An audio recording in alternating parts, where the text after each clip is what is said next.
राज्यसभा सांसद राजमणि पटेल राजनिवास में पत्रकारों से मुखातिब हुए। इस दौरान उन्होंने कहा कि छतरपुर, सतना, पन्ना, रीवा तथा सीधी जिले के किसानों की जमीनों का अधिग्रहण 2016 में किया गया था। उस समय तक एक सदस्य को रेलवे में नियुक्ति दिए जाने का प्रावधान किया गया था, जिसके तहत 85 लोगों को ही नियुक्ति दी गई। पश्चिम मध्य रेलवे द्वारा जो पत्र जारी किया गया उसमें कहा गया था कि 2019 के बाद प्राप्त आवेदनों पर नियुक्ति हेतु अनुमोदन कर दिया गया है तथा नियुक्ति हेतु कार्रवाई प्रारंभ हो गई है।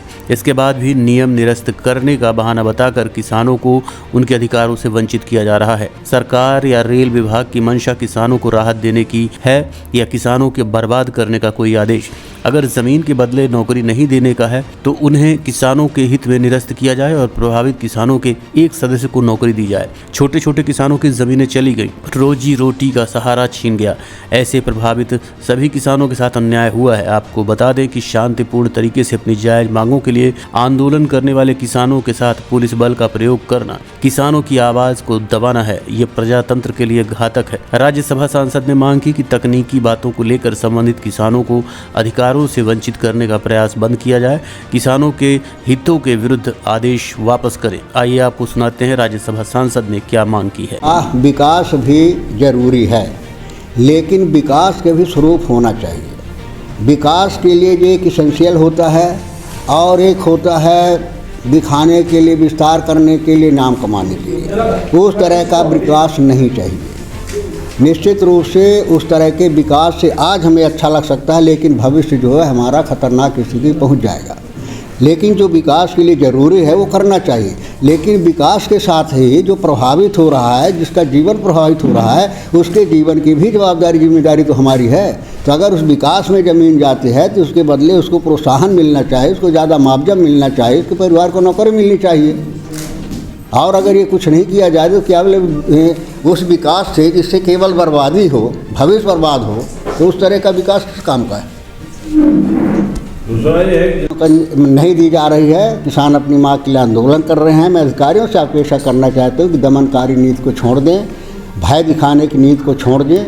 जो उनका संवैधानिक हक अधिकार है, जो मिलना चाहिए, मानवीय आधार पर भी उनका अधिकार बनता है, तो उनको नौकरी देने का प्रयास करें। अगर कानून बनाया भी है, कोई आदेश भी जारी किया है, तो मांग करते ही उस आदेश को निरस्त किया जाना चाहिए और पूर्व के आदेश के आधार पर प्रत्येक परिवार के एक सदस्य को नौकरी देने का आदेश जारी करना चाहिए।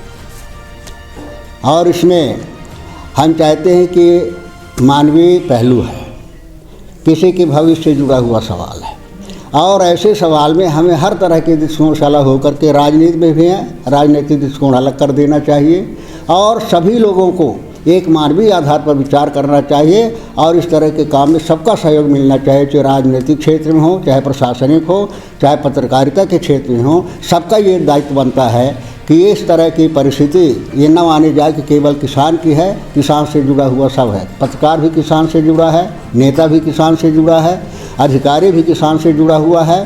तो ये सारे लोगों की समस्याएं हैं, इसको प्रमुखता से लेना चाहिए और इस आवाज़ को बुलंद करना चाहिए और सरकार को इस पर विचार करना चाहिए। इसी वजह से आज ने बुलाया था कि हम सब मिल करके सरकार का ध्यान कर सकें। ये मसले आए हैं, उसको गंभीरता से हमारी पार्टी ने लिया है। जब कर्ज से डूबता था किसान तो 72 लाख करोड़ रुपए का केंद्र सरकार ही ने हमारी सबसे पहले इस देश के किसानों का माफ़ किया था। प्रदेश में भी हमारी सरकार आई तो प्रदेश में भी हमारी सरकार ने किसानों के कर्जे को माफ़ किया था, क्योंकि इस स्थिति में किसान दब रहा था।